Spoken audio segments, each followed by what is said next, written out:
Welcome to Hairy Man History, where we uncover the wildest, most hair-raising stories from the past. Today, we're delving into an incredible tale, straight from the Texas Hill Country. It's a documented account from 1895, one of the earliest written records of a Bigfoot-like creature haunting this wild frontier. Known as the Wild Man of the Hondo, this creature was no mere shadow in the woods.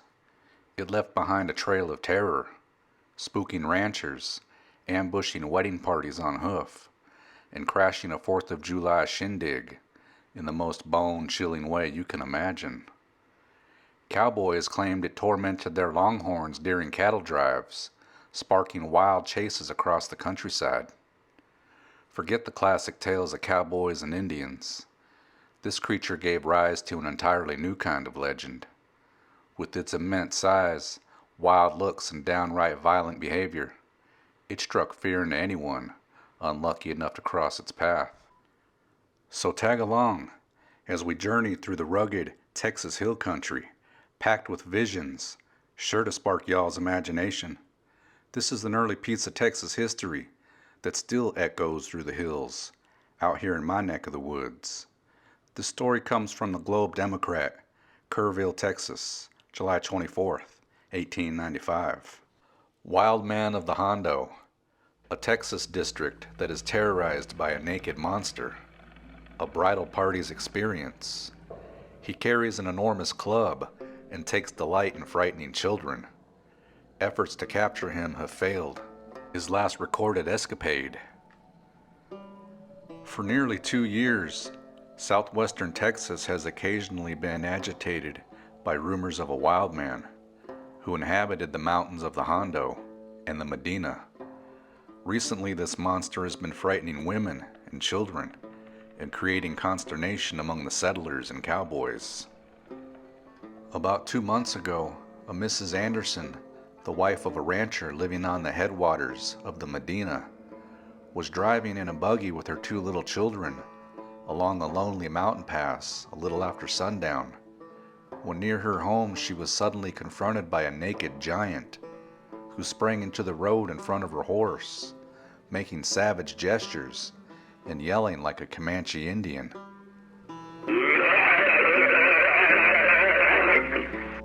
This lady has been raised on the frontier, and she has heard the war whoop of the Red Warrior on the warpath. And she has too been close to a stampede herd of 5,000 or 6,000 steers, and she is familiar with the cyclone of the plains. But she says that her meeting with this wild man frightened her as she had never been frightened before. The monster danced about in the road, wielding a club 5 or 6 feet long for several moments. The horse became badly frightened and made desperate attempts to turn around and escape.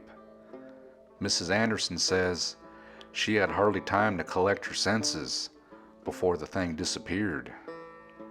She expected every instant to see the savage man strike the horse, and she realized that she would be powerless in the hands of such a frightful colossus. Fortunately for herself, she is a woman of splendid courage and a fine driver.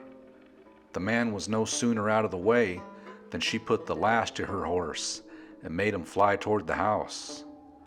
One of the children looked back and screamed, "Mama, he's coming!" The lady did not need further warning, nor did she draw breath between the blows she was raining on her horse until she was well within reach of protection. It was afterwards discovered from the tracks of the wild man that he had run along the road for a distance of nearly 200 yards after the buggy. A bridal party's experience. Previous to this affair, the story of the Wild Man of Hondo had been treated as a myth. It was not many days before Mrs. Anderson's story was confirmed in a way that set the whole country wild with excitement and made women and children shudder. A bridal party composed of the bride and groom and 5 or 6 young ladies and gentlemen were going across the divide to a house of a relative where they were expected to conclude the nuptial festivities with a dance. They were in the happiest of humor, singing, laughing, and joking each other, when as they entered the narrow gorge, someone said, "Look out for the wild man!" The words had hardly ceased to echo through the mountain pass before the proverbial monster itself, of whom they had heard so much, sprang into the path directly in front of the bridegroom's horse. Without other warnings or further preliminaries than a savage yell, which one lady compared to the scream of a panther, he swung his club over his head and felled the bridegroom's horse to the ground with one single blow.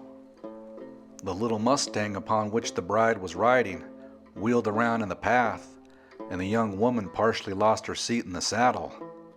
The monster sprang over the horse and rider lying in the path and seized the bride by the arm. The other horses became frightened. The girls were screaming, and the young men were trying to urge their horses to the rescue of the terror-stricken bride. The bridegroom's horse had fallen on its rider's leg, and its frantic efforts to regain its feet only caused it to slide further down into the gulch. It was all the work of a few seconds. The monster tore the bride from the saddle, and throwing her body over his shoulder as if she had been a kitten, he sprang into the gorge below, freezing the blood of the bridal party with his savage yells.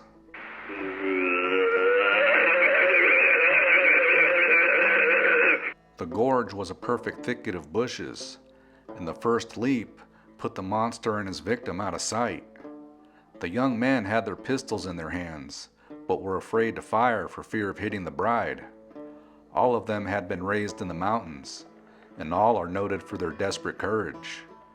The wild man had hardly reached the bottom of the gulch before they were out of their saddles and in swift pursuit. The bride discarded.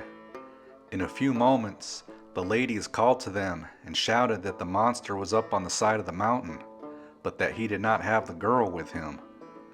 The boys climbed back up into the path, and sure enough, there stood the wild man on a rock, far up on the side of the mountain. They began to fire their pistols at him, and this appeared to please him immensely.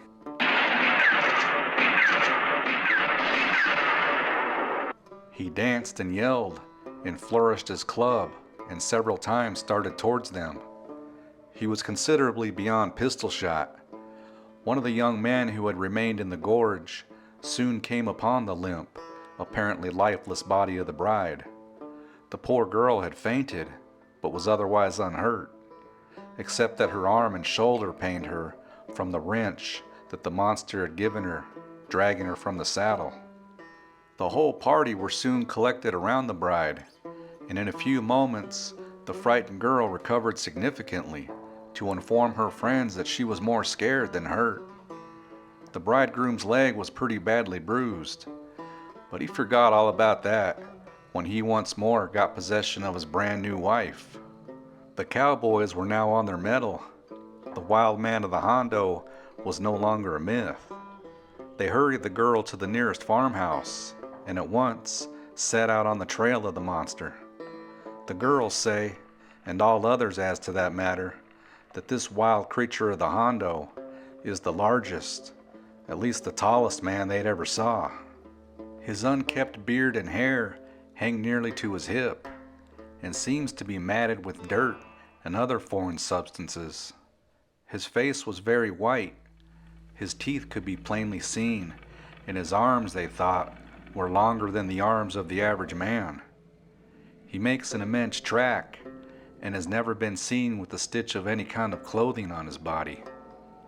He attacked the bridal party on the 20th of June, between 11 and 12 o'clock, in Dead Man's Canyon, in the Hondo Mountains.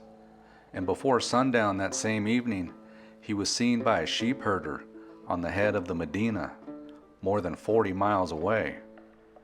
All the cowboys in the country were in pursuit, and on the next day, they were joined by an old bear hunter with a pack of hounds. The dogs took the trail, and in the evening, several of the hardest riders caught a glimpse of the fleeing monster as he ran over the mountains, a mile or more ahead of the hounds. A terrible leap. Just before sundown, he struck toward a high range of mountains on the head of the Guadalupe. The hounds were getting pretty close to him, and a half dozen cowboys were near enough at one time to fire several shots at him from their Winchesters.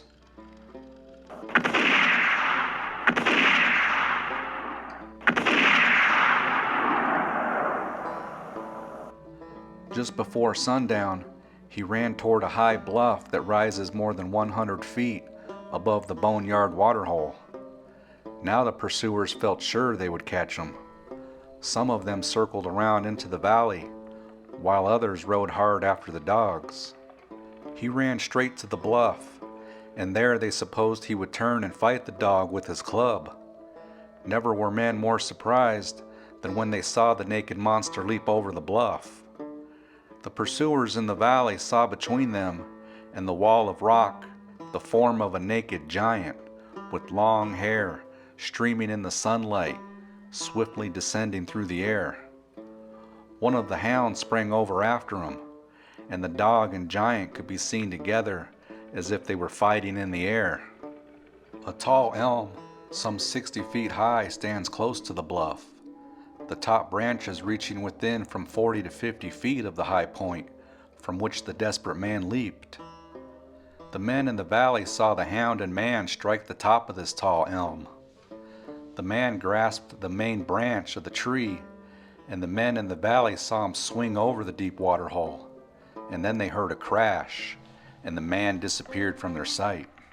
They at once galloped to the edge of the water and saw the great branch of the elm tree floating on the surface. Then they blew their horns,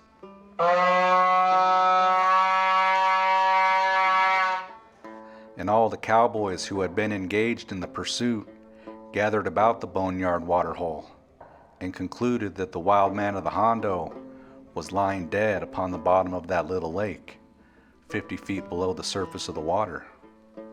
A strange scene. 4 or 5 days after this, Souser Ryan was rounding up a herd of 400 head of big beef steers away out on the divide. Suddenly there was a stampede. The cowboys stood up in their stirrups and saw something away over in the midst of the wild surging herd, something that took away their breath. At first, it looked as though a naked giant, swinging a long club over his head, was running along over the backs of the mad cattle.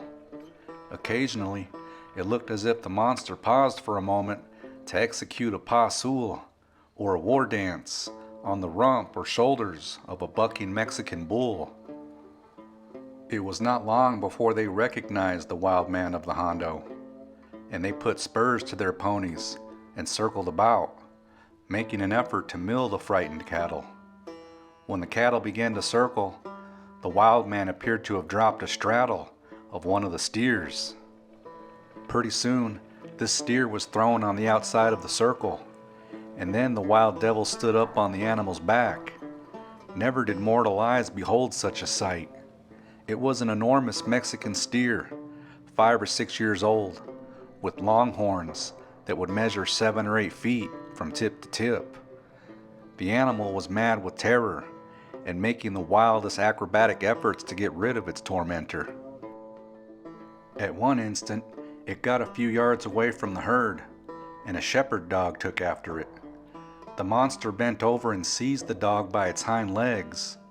Now there was a scene for an artist.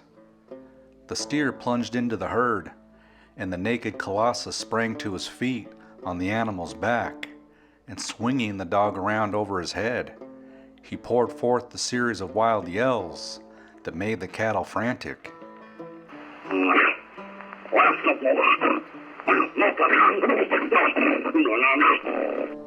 They broke away from the cowboys and made the earth tremble beneath their mad stampede.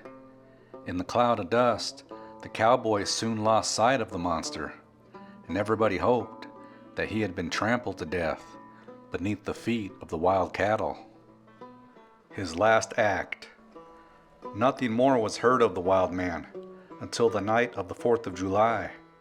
A small gathering of young people were at a ranch house in the Hondo Mountains, and they had been celebrating the nation's birthday and were concluding the festivities with a dance.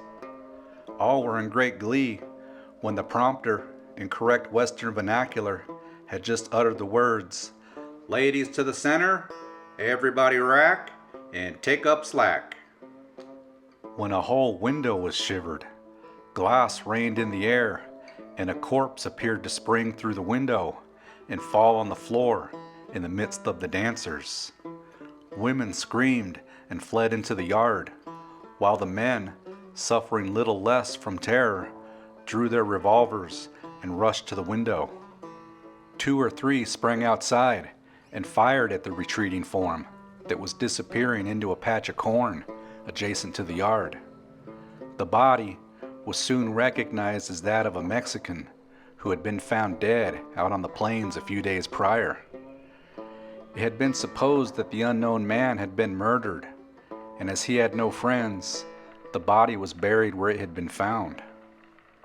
A party of cowboys at once went to the grave out on the plains and discovered that it had recently been opened. It looked like the work of wolves, but a little investigation soon revealed the big barefooted tracks of the wild man of the Hondo. Then everybody became enraged, and the people assembled and declared they would hunt the monster to death. From that hour to this, not a trace of the strange being has ever been found, though there is a rumor that he has been seen away over on Devil River, more than 100 miles from the scenes of his deviltry. People who have seen him are ready to swear that he was not a human being. They believe the thing to be some unknown Autochthonos monster, who was either the first or last of its kind. Well, there you have it. The Wild Man of the Hondo, a spine-tingling tale carved deep in the heart of Texas history. Whether it was a creature of legend, a misunderstood wanderer, or something else beyond explanation, the accounts from 1895 make one thing clear. The Texas Hill Country is, always has been, a land of beauty, mystery, and wonder. I hope this one's got y'all tipping your hats. If it does, punch in a big ol' yee-haw for me down in the comments. As always, keep searching, keep questioning, because the answers are out there. Until next time.